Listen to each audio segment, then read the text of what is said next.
Hi, my name is Steve Chizmar, and I'm the Bureau Director of PennDOT's Bureau of Innovations.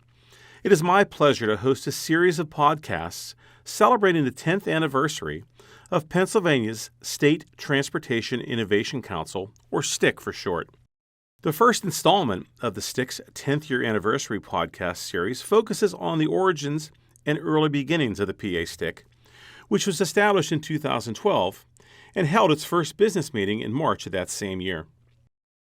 Today, I am speaking with former PennDOT Secretary Barry Schoch. Barry, thanks so much for joining us. Sure, thanks for having me. I appreciate it. And, as you know, Barry, we're celebrating 10 years of the STIC. It's hard to believe that 10 years has passed since that meeting, that one day up in the executive conference room that launched this whole effort. So, Barry, with that in mind, can you tell the listeners a little bit about yourself, and what your involvement was in those early days of the Pennsylvania STIC? Well, so at the time, of course, serving as Secretary of Transportation, it was a federal highway-led initiative with state being involved in it. The federal highway really was taking the lead on this. It was sort of an extension of the Everyday Counts program, if you remember that. And they were trying to drive innovation that was occurring around the country and communicate it well and drive it into projects. And I was very supportive of it. Of course, as you know, Steve, my initiatives were all about getting the people doing the work engaged and finding ways to do it better and more efficiently. And to me, having spent most of my career in the private sector, then coming into the secretary's role, it was an opportunity to get a cross section of people together that would come up with ideas that we could use to better the service we were providing to the Commonwealth.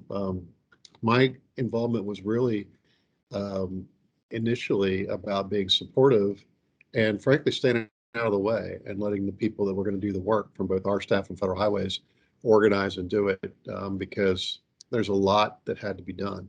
And both Renee Siegel and I, in a co-chair type role, were very supportive of it, and we're cheerleading, so to speak, and saying it's important, but allowing the staff to get involved and do the work. And there were a lot of great people that did that. Well, thanks, Barry. With that in mind, yeah, the original STIC when it launched, there was a host of individuals in a room. We had industry representative, we had PennDOT, we had the Turnpike, we had non-traditional partners. I mean, with that all in mind, what was the original vision for the STIC, both at the federal level as well as here at home in Pennsylvania? Well, I think, as I said, I think the federal initiative was to take all of the good ideas that were coming out of the Everyday Counts program and then communicate them and drive them into project development, meaning instead of just reading about them, let's try to drive these innovations and ideas into actual usage throughout the nation. That was Federal Highway's role. From my perspective, I would often say the public doesn't see the difference between local, state, and who owns what. They see transportation services and they expect government, in their view, meaning government as a whole, to work together and cooperatively to best invest the dollars that they give us and to coordinate with one another, not to point fingers at one another and say, well, it's their issue or it's a local issue. It's not our road, it's a local road. And so I thought the STIC, bringing that coalition of both practitioners, meaning contractors, engineers, local governments, resource agencies, and state and federal government into one room gave us a forum to sort of work as one, which is what I think the public wanted us to do. I think the public looks, again, they don't know what's a local road and a state road. They just know it's a road, or they know it's a transit service, but again, they don't care who provides it or who owns it. They just want to see us work cooperatively and make best use of the dollars we're given and to do things that are, on the cutting edge, that we're giving them the best service. So the makeup, to me, was reflective of the idea that we wanted the industry and various owners who had responsibility all in one room and talking about how to better serve the public. Thank you, Barry. One of your comments I remember from one of those early meetings was, look, this isn't about research. This isn't about, there's mounds and mounds of data on research. This is about, where the rubber meets the road. This is about putting those innovative practices into action. Along with that, did you find there were any other large hurdles you had to overcome to implement the PA STIC? I think the traditional hurdle that you have whenever you're trying to bring something new in is one, what's our own, we can be our own worst enemy, Steve, as you know. We've got the spec book, we've got the approval process for new products that we have to go through. And those are all legitimate reasons to have those types of things in place, but they can become impediments to trying things. And I think what we were trying to do with the STIC was to bring these ideas in and then find a way to try them, meaning whether it's a pilot and decide who the best agency was, be whether that's why the Turnpike was there, that's why local governments were there, is, we all own facilities, and who was the best suited to pilot these ideas that would have the least sort of internal hurdles. And I'm not saying that to point out like a flaw of any of us. It's just that in some cases, one of the agencies might be more agile at trying something than another agency simply because of its own internal practices and steps that they need to follow. So I don't know if it was so much a hurdle, but again, having us all in the same room gave us an opportunity to say, okay, we like this idea. Who has a project or an opportunity to implement it, and who can do so in the easiest fashion, given their own procedural requirements? Well, thanks, Barry. With that in mind, it kind of leads me to my next question. Now, obviously, you bring a wealth of experience to the transportation industry, not just here in Pennsylvania, but nationwide. With that in mind, what advice would you give to another state or even a similar PA state agency, even one of PennDOT sister agencies, who may want to try to establish a similar innovations council? Well, I think the key to it is, look, there's a lot of advisory councils. I mean, we have a lot of them at PennDOT, right? We had PPAC, we had the bicycles, we had, advisory council. You pick a topic, we had an advisory board that worked with us on it.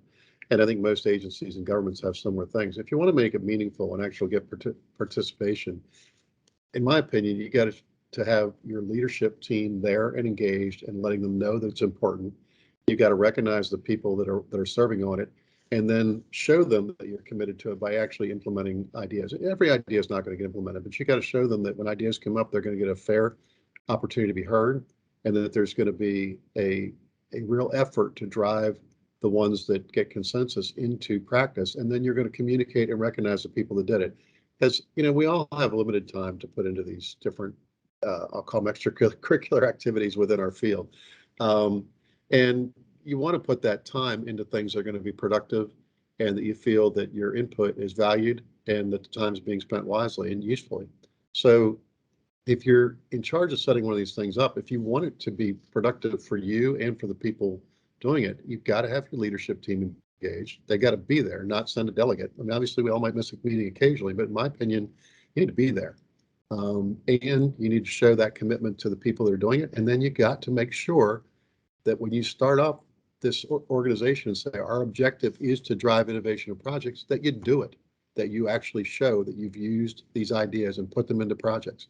If you don't, it's just another meeting.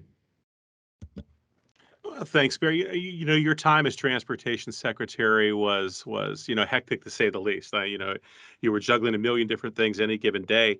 And then you brought this new council into play, being the STIC. Of all the things that were going on at the time, and I have to ask you, what was your most memorable moment with the early days of the STIC, or even your overall involvement with the STIC effort?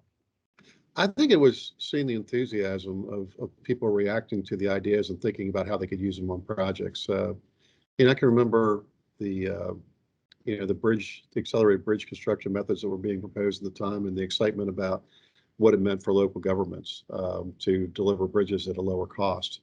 I remember the ideas on some of the uh, infiltration stuff on drainage, where again, both our agency and local governments were saying, this has been a problem for us, and this is a great solution that can help us achieve some of the requirements we're facing relative to runoff and infiltration rates and things with water quality.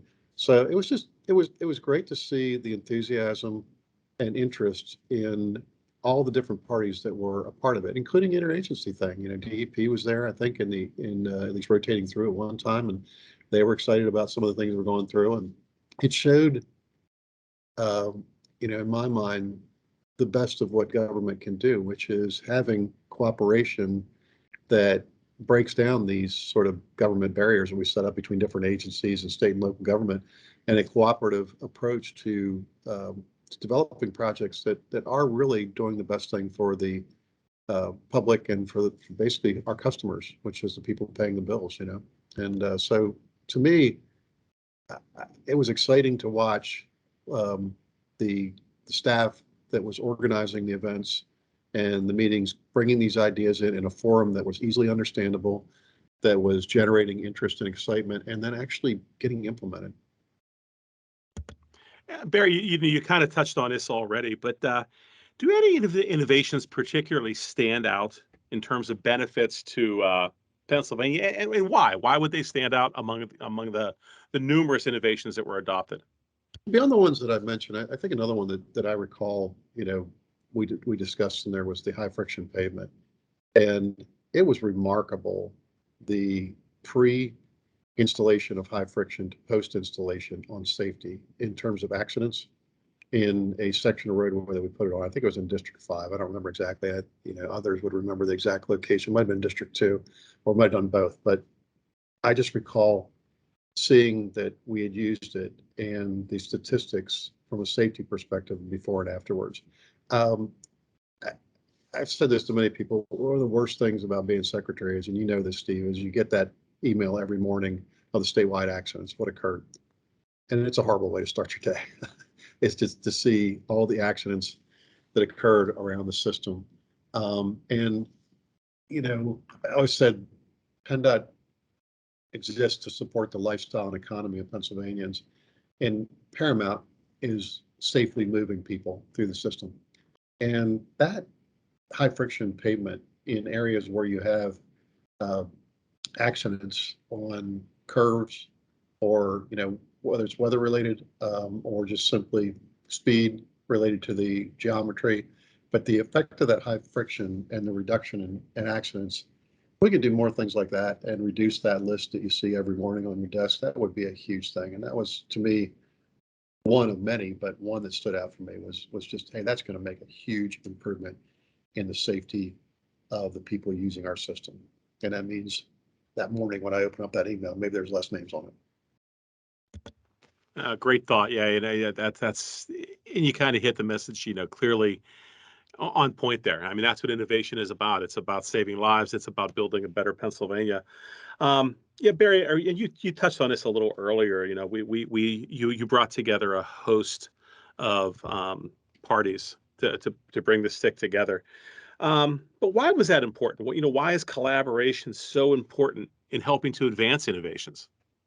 Well, I think, you never want to operate in a vacuum. I mean, it's one thing we all have different perspectives on this, and I've worked in private sector and public sector, and um, you bring a different perspective based on the part of the project you're trying to implement. So to me, when we had resource agencies in there that traditionally might be viewed as, hey, they're a permit agency for PennDOT, they're somebody we have to deal with. Well, they have their own responsibilities by both state statute and by federal law. And we have local governments, we have practitioners, contractors, suppliers, engineers, different agencies, Turnpike Commission, local government. You got a lot of different perspectives looking at the same problem. And I think that including Federal Highways, who has a national view of things and a view of what they're trying to do across the nation with highway systems.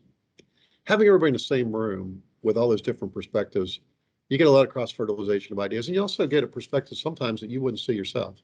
Um, that and again, I can't recall a specific topic to point to, but I know that we would bring things up, and we get comments sometimes from a supplier or a contractor that we perhaps wouldn't have considered as an owner, because we don't look at it from the same perspective they do. Maybe it's an idea that we think is really good, and they say, yeah, that is a good idea, but boy, that's going to be expensive to actually implement, because here's how we'd have to build it. Or you might hear something from a resource agency saying, well, that looks good from an infiltration standpoint, but here's a concern we might have. You wouldn't get that if they weren't in the room. So I think as we were vetting these different ideas, having everyone there and having an opportunity from their perspective to share their opinion probably helped us to filter out the ones that were more easily implementable, and to the ones we decided to implement to make them better.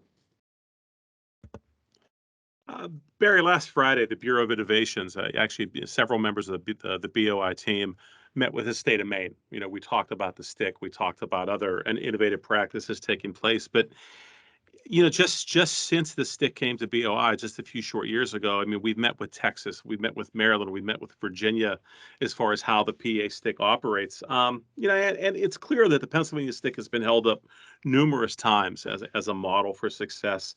Um, what do you think makes it stand out from the rest? And kind of a second part question to that is, why has it been so successful?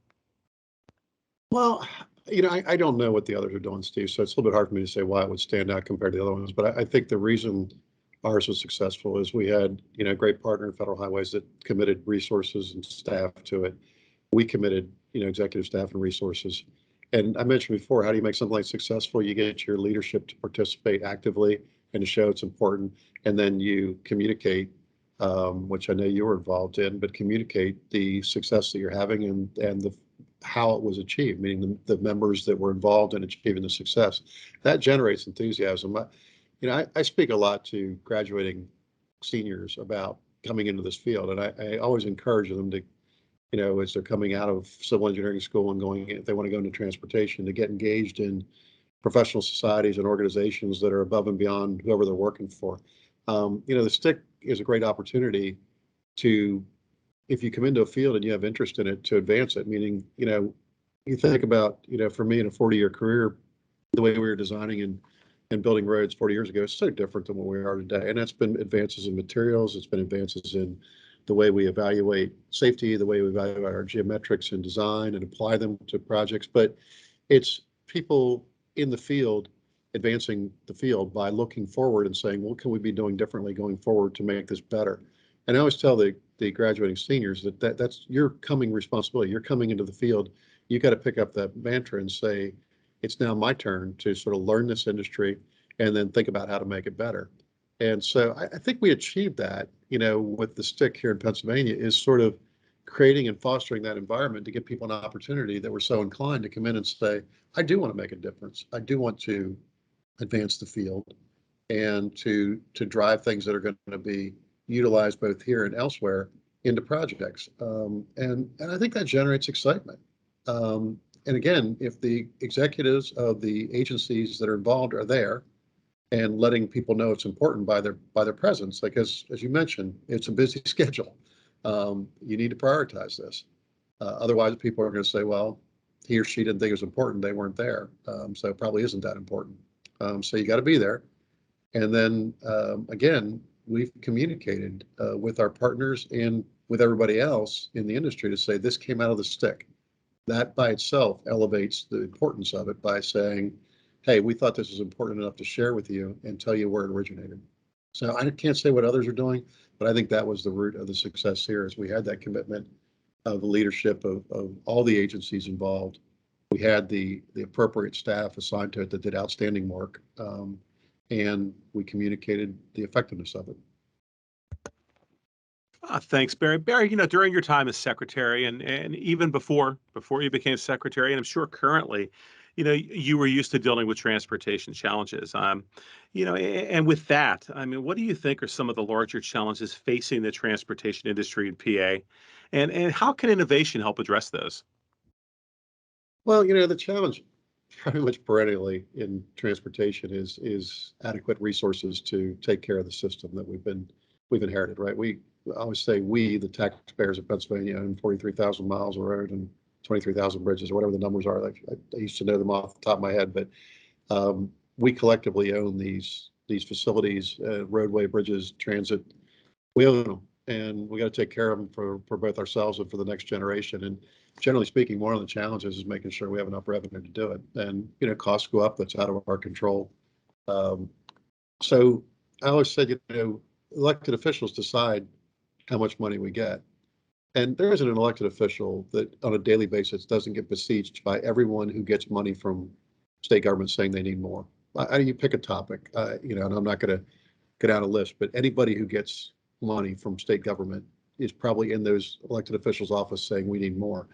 So to me, the challenge for transportation is communicating effectively that both we have the need and the reasons for it, and that we're making best use of every dollar you give us, meaning we as an industry are constantly looking how to get for ways to get more out of the dollars that we're given, so that we're not just saying we need more so we can do more of the same thing, but that we're really wisely investing the dollars. And I think that's where the STIC comes into play, is that you can communicate that with what I call the board of directors, which is our legislature who decides what revenue we get. You can communicate with them, and more importantly, you can have third parties who are part of that STIC communicate on your behalf. I mean, I think it's incredibly helpful for elected official to hear from local government that, hey, PennDOT with the STIC and some of the ideas they've given us are helping us save money on our local projects, or helping us save on our transit services. That goes a long way when others are talking about how effective you're using the dollars and how effective you're leading.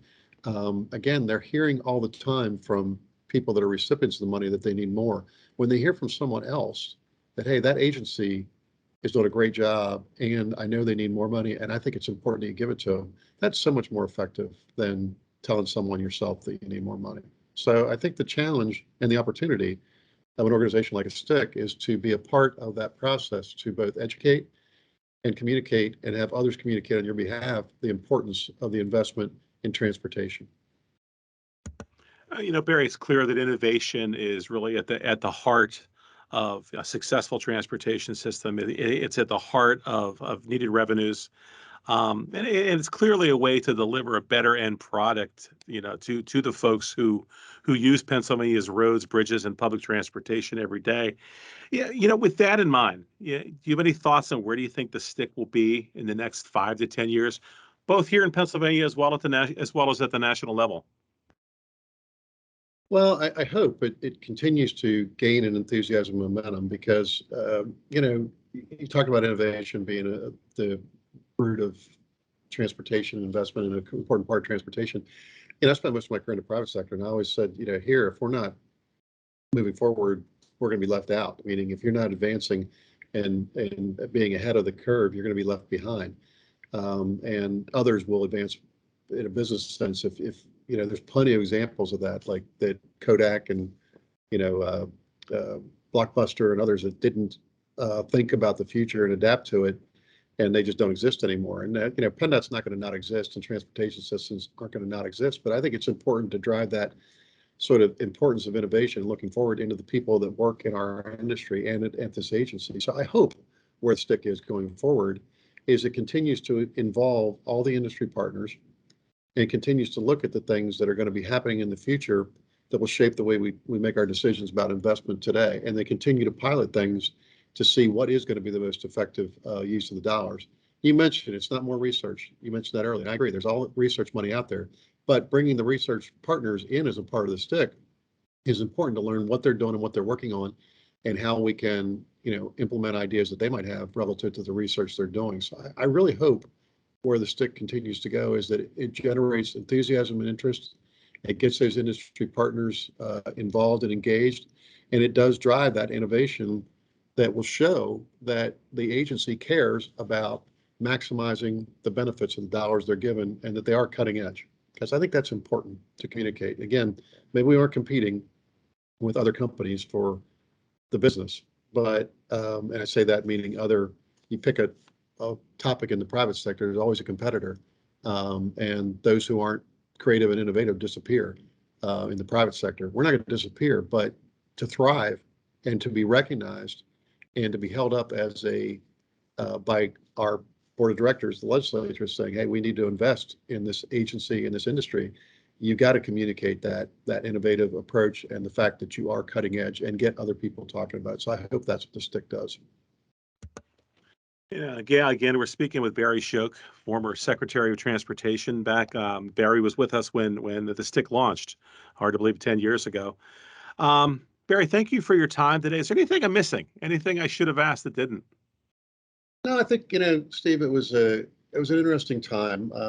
We were, of course, working on Act 89, which is a major transportation bill. And I think the STIC was one of the foundational elements that showed exactly what I was talking about, is that we did care as an agency about the dollars we had. We cared about the stakeholders and partners that we worked with, and we wanted to advance the industry and advance the methods and means that we use to make our facilities safer and more efficient for the people that use them. And so I think it was a key part of getting Act 89 done, along with other things we were doing at the same time. They all have a similar philosophy, and that was communicating and involving industry partners to drive innovation and performance upward, and to communicate that we were doing so.